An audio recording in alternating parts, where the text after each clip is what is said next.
Fala pessoal, tudo bem com vocês? Boa noite, bom dia, boa tarde. Eu não sei que hora que vocês vão estar vendo esse vídeo. Estamos gravando ele de uma forma diferente. Já fizemos ao vivo pelo Zoom. Daqui a pouco também a Laís Hernandes vão estar colocando uma coisa diferente, o Lucas.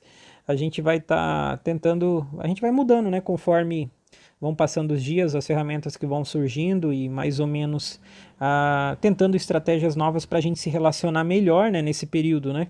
Então vamos lá, pessoal. Lição 6. O tema é a riqueza de uma igreja sofredora. Está em Apocalipse do capítulo 2, do versículo 8 ao 11. E o texto áureo está em Romanos 5 e 3. Vamos orar junto, pedindo a Deus que Ele nos dê sabedoria e que a gente possa ter entendimento. Pega seu caderno, sua revista e vamos anotar, vamos estar como se a gente tivesse junto, né, presencial. Nos comentários vocês podem colocar as dúvidas que forem pintando, fazer alguma observação. Se for encontrado também, a gente como diz, aprendendo ainda, né, algum ponto que é divergente da análise com que vocês pensam ou teologicamente falando. Tem uma referência que eu quero incluir, tudo isso. Vamos interagir, vamos colocar nos comentários. Esse vídeo vai ficar salvo. Tudo que a gente está colocando, inclusive os cultos, a gente vai estar fazendo pelo canal da igreja, o canal do @ADSantosRegistroSP. E aí a gente vai estar postando tudo por lá. Vamos orar então, pessoal. Senhor, neste momento, Pai, te agradecemos pela oportunidade de podermos nos reunir, ouvir a Tua palavra, o Senhor falando no nosso coração, nas nossas mentes, ó Pai. Que os adolescentes possam ter um momento de intimidade contigo, um momento de aprendizado. E nós também, ó Pai, que estamos falando, ó Pai, isso é uma via de mão dupla, né? O Senhor fala com a gente e a gente transmite aquilo que o Senhor quer que a gente fale, ó Deus.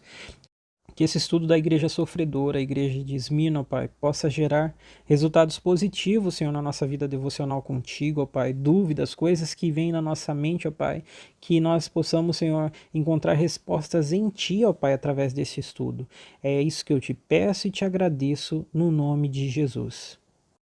Vamos lá, pessoal. Eu vou ler para vocês na Bíblia a mensagem, esse texto de Apocalipse capítulo 2, versículo 8 em diante.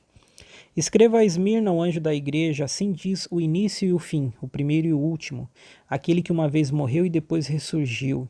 Posso ver sua dor e pobreza, dor constante, dor terrível, mas vejo também sua riqueza, ouço a mentira nas alegações daqueles que fingem ser bons judeus, mas de fato pertencem à comunidade de Satanás.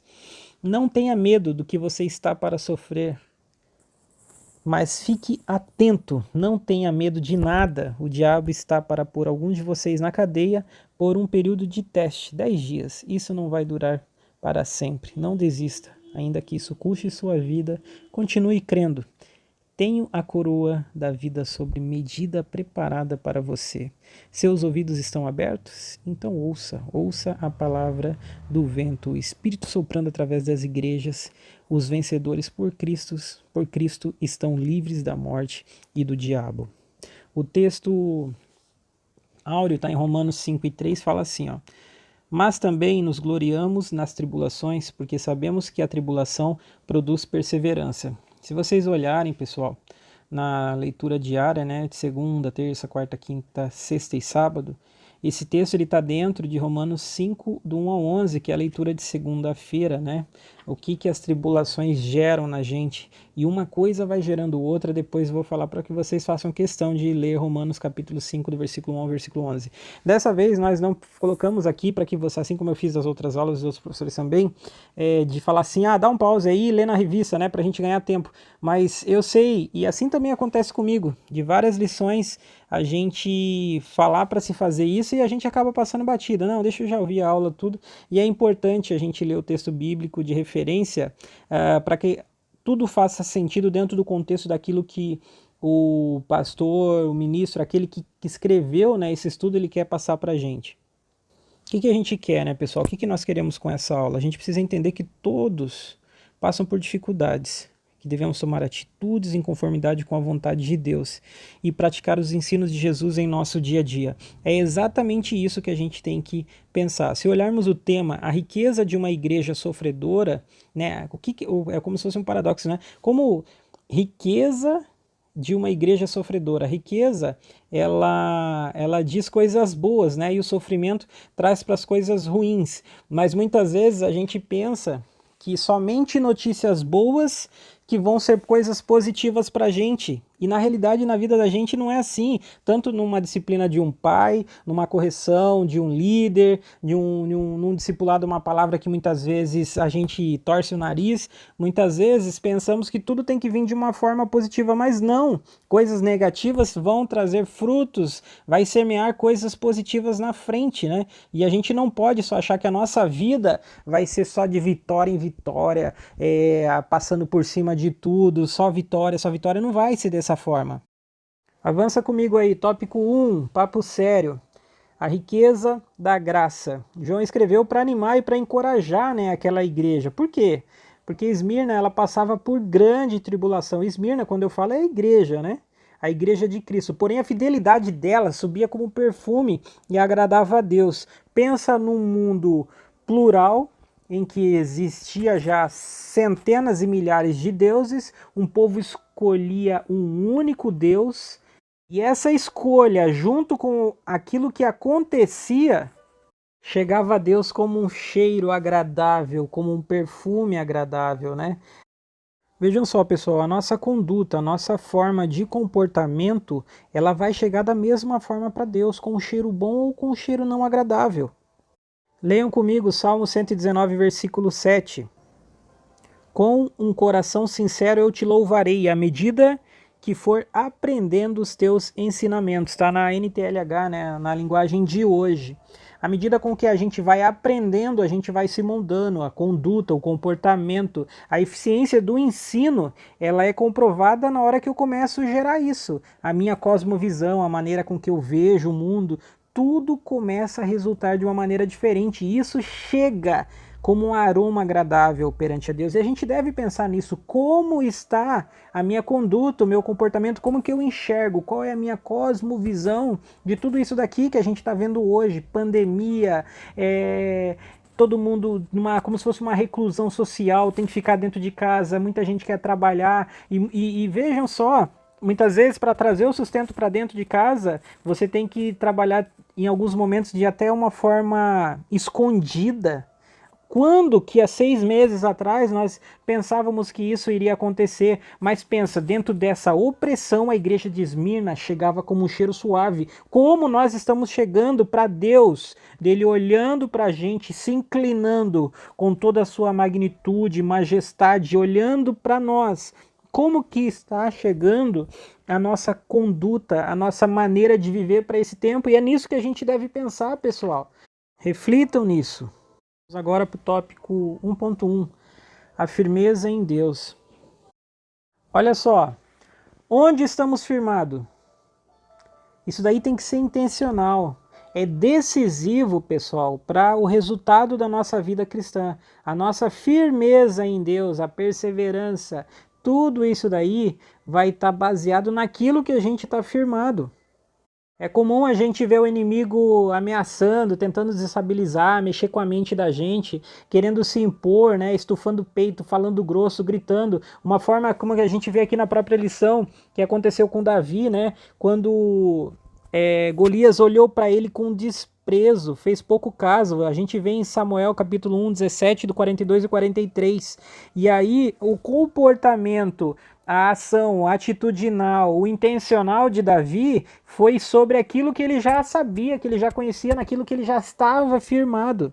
E a gente vê em 1 Samuel 17, 45 e 47 que ele fala assim: eu vou contra você em nome do Senhor dos Exércitos, uma convicção, eu sei aonde eu estou pisando. E a gente deve pensar da mesma forma, quando a gente está lá no devocional buscando, orando, se entregando na palavra, pedindo luz ao Espírito Santo para que as palavras elas saltem, que eu escreva elas no papel, que resultem num devocional cheio da presença de Deus, e aquilo dali começa a mexer com o meu caráter, eu começo a ser mudado, eu começo a ser transformado através daquilo que a palavra de Deus resulta na minha vida. E aí, pessoal, há uma convicção, há poder naquilo no meu posicionamento.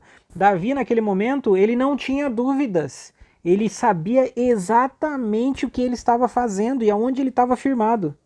E aí, quando o inimigo usar estratégias semelhantes para mexer com a nossa mente, gerando dificuldades, minhocas literalmente na nossa cabeça, coisas emocionais negativas que tentam nos afastar e duvidar daquilo que Deus é pra gente, a gente tem que lembrar de Efésios 6:13, que está dizendo: vistam toda a armadura de Deus para que possam resistir.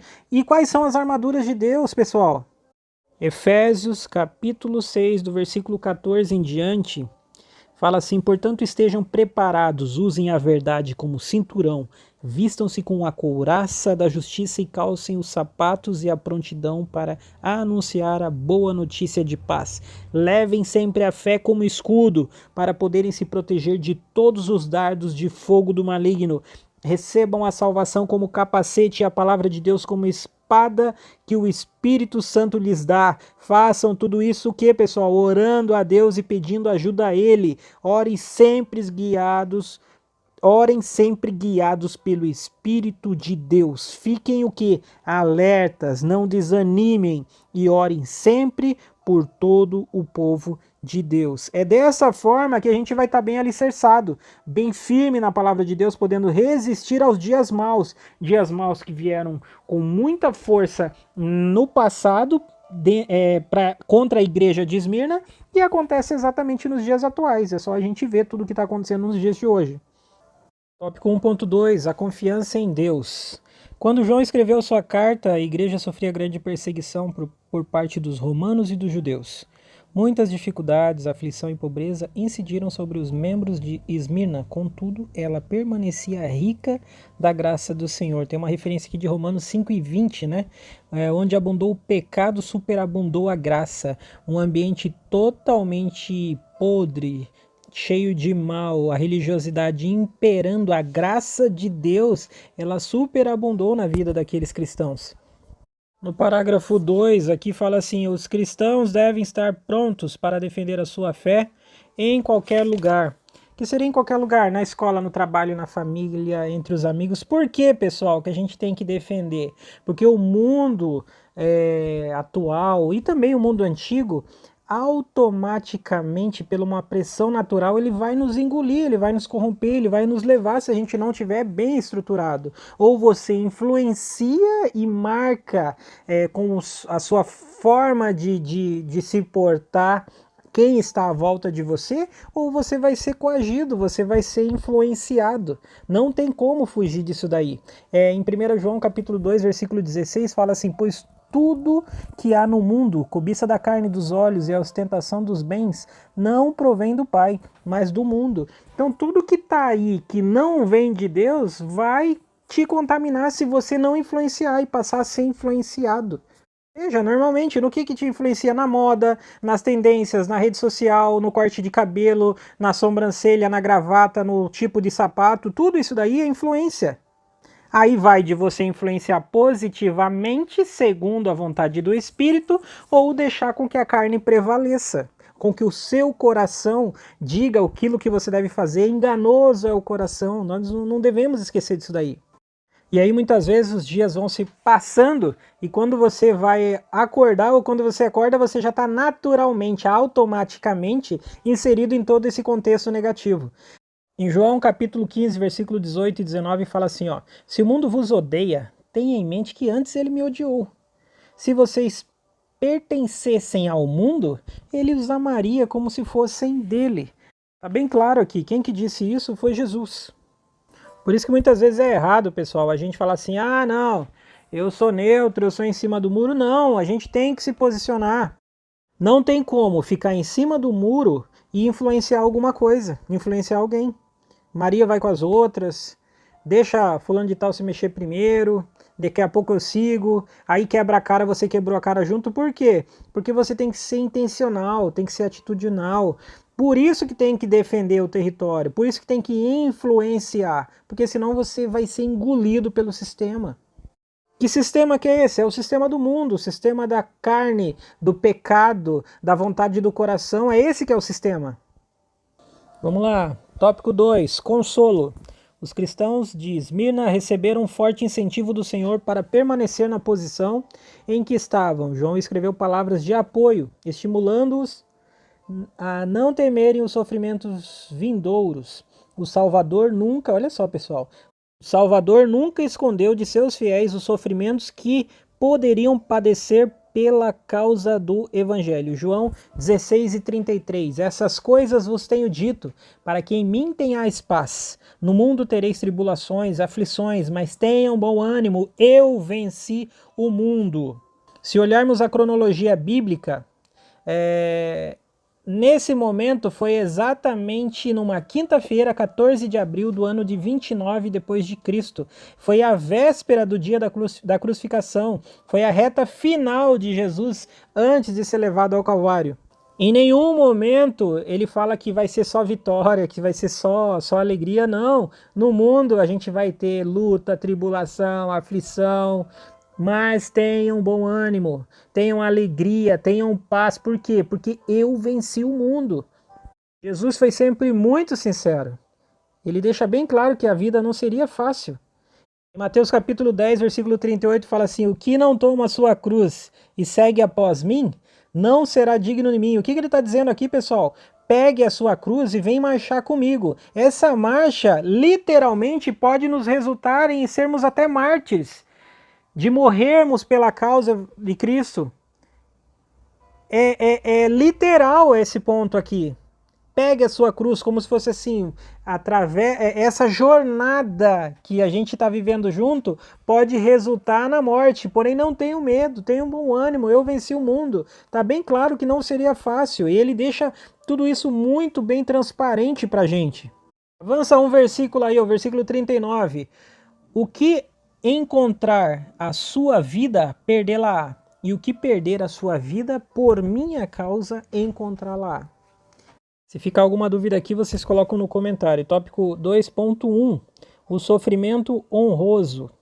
O Messias já havia alertado aos seus discípulos que o diabo trabalha para lançar tropeços e calúnias contra os servos do Altíssimo. João capítulo 16, o versículo 2 e o 3 fala assim, ó, eles vos expulsarão da sinagoga. Sim, vem a hora em que todo o que vos matar julgará prestar serviço a Deus. E essas coisas eles vos farão porque não conheceram o Pai nem a mim. Aí a gente vê aquelas notícias de homem-bomba, pessoas no tempo lá de Jesus, dos apóstolos, né, os fariseus que apedrejavam, né, eles faziam aquilo achando que estavam fazendo um bem, como se estivessem prestando um serviço a Deus. A que ponto chega a religiosidade, né? O 2 Timóteo capítulo 3, versículo 12, fala que todos que querem viver piedosamente em Cristo sofrerão perseguições. Então não achem estranho uma perseguição na escola, uma perseguição no trabalho. É para acontecer isso na vida de nós cristãos. Está na palavra. Isso vai acontecer. Dessa maneira, para a igreja primitiva, incluindo Esmirna, viver significava fazer a vontade do Altíssimo. Não importava se isso lhe custaria a vida para os que haviam se convertido integralmente ao Evangelho. O viver era Cristo e o morrer era considerado lucro. Filipenses capítulo 1, verso 21.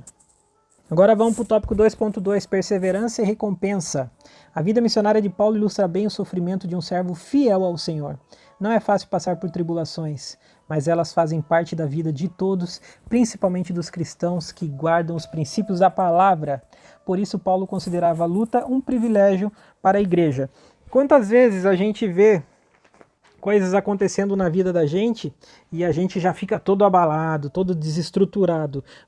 Leiam essa passagem de 2 Coríntios capítulo 11, do versículo 23 ao 32, vou falar só um trechinho aqui. Um pouco do sofrimento que Paulo viveu. No versículo 23, fala em açoites, prisões, perigo de morte. Versículo 24, açoites. Versículo 25, açoites com vara, foi apedrejado, sofreu naufrágio, passou por perigo em águas, perigos de ladrões, perigos da própria nação, em perigos dos pagãos, em perigos da cidade, perigos no deserto, perigos no mar, perigos entre falsos irmãos, em exaustão e dor, em vigílias muitas vezes em fome e sede, em jejum muitas vezes no frio e na nudez, além das coisas exteriores, o que vem sobre mim diariamente, o cuidado de todas as igrejas. Então, pessoal, é muito pouco o que a gente passa perto daquilo que Paulo passou. Não chegamos nem a 5% das dificuldades vividas, né? De quase morto pelo amor, pela paixão, por aquilo que queimava dentro dele, que era Cristo. Vamos lá para o tópico 3, promessa. Afinal, por que Deus permite que passemos por tantas provações? Para que uma questão como essa, Paulo concluiu que as lutas da vida são proveitosas para produzir o que? Um caráter aprovado e a esperança, entre outras coisas. Romanos 5, do versículo 3 ao versículo 5. Se vocês observarem, está na leitura de segunda-feira, como a gente já falou lá no comecinho. Segundo parágrafo desse tópico, no caso dos cristãos de Esmirna, além de ganhar a oportunidade de construírem um caráter aprovado, o Senhor prometeu uma recompensa aos que permanecerem fiéis até o fim. Ao vencedor, de modo algum, sofrerá a segunda morte. Está lá em Apocalipse 2:11, que a gente já leu. O que seria isso daqui, pessoal? A segunda morte seria o lago de fogo mesmo. O lugar de tormento eterno, o lugar onde vai estar destinado a besta, os falsos profetas, o diabo e todos aqueles que se recusarem e que optarem por não avançar, de não crer em Cristo. E essa promessa, ela se estende desde aquele tempo até os nossos dias atuais. Nós não podemos ter dúvida em relação a isso. Nós temos que perseverar até o fim e a gente não vai passar por essa segunda morte. Vejam bem aqui no tópico 3.1, recompensa. Ó, com exceção dos que foram levados ao céu vivos, quer dizer, né, foram arrebatados, todos passarão pela primeira morte, física e natural, mas ainda há a segunda, que é a espiritual, ou seja, a separação total de Deus. Isso acontecerá àqueles que morrerem sem reconhecer o autor da vida como seu salvador pessoal. Apocalipse capítulo 20, versículo 14. Pensem, pessoal, estejamos todos preparados. Ainda é tempo. Não é possível nos dias de hoje a gente falar assim: eu não tenho tempo, não me sobra tempo. Nós estamos em plena quarentena. Ache um tempo, deixa alguma coisa de lado e acha um tempo para trabalhar a sua estrutura, o seu alicerce naquilo que você está firmado. Fuja dessa segunda morte, mire em Cristo, mire no céu. Coisa que precisa ficar muito bem claro, pessoal. Não sejamos individualistas. Quantas vezes não propagamos, não falamos para quem está perto algo mesquinho? É só eu. Se fulano de tal não se achou, não se resolveu, não se encontrou, o problema é dele. Ele que vá para o inferno. Não, de maneira nenhuma. Vamos levar o evangelho do reino, vamos falar de Cristo, vamos fazer com que outras pessoas tenham o mesmo sentimento, tenham a mesma expectativa da glória de Deus. Pensem nisso, pessoal. Vamos lá para a reta final, 3.2, a eternidade. O exemplo de Esmirna nos deixa ensinos importantíssimos de perseverança e de comprometimento com o Senhor. Os cristãos daquela igreja não desejavam o que havia no mundo e demonstravam que possuíam o amor do Pai. Possuir esse amor ou não determinará o local onde cada pessoa passará a eternidade. Acabamos de falar sobre isso.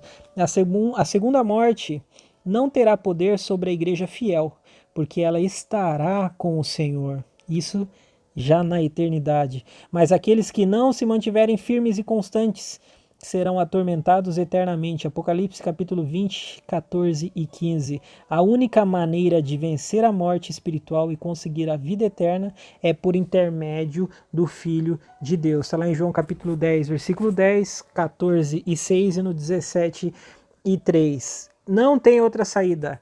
É único e exclusivamente através de Cristo, através do Filho de Deus. Ele é suficiente para que nós chegamos lá somente através dele. Não adianta ser assim, é Cristo mais o meu jejum, é Cristo mais a minha oração, é Cristo mais a minha vida devocional. Não, isso aí vai ser uma consequência do processo meu por ter entendido dentro de uma linha de santificação, mas é somente ele capaz de fazer com que eu tenha, pela graça, a oportunidade de viver com Ele na eternidade. Indo para a conclusão, pessoal, para o cristão a paz deve ser um estado de espírito independente das circunstâncias. Como é bom dormir em paz, né? Você deita no travesseiro, fecha o olho e dorme bem, dorme com Cristo.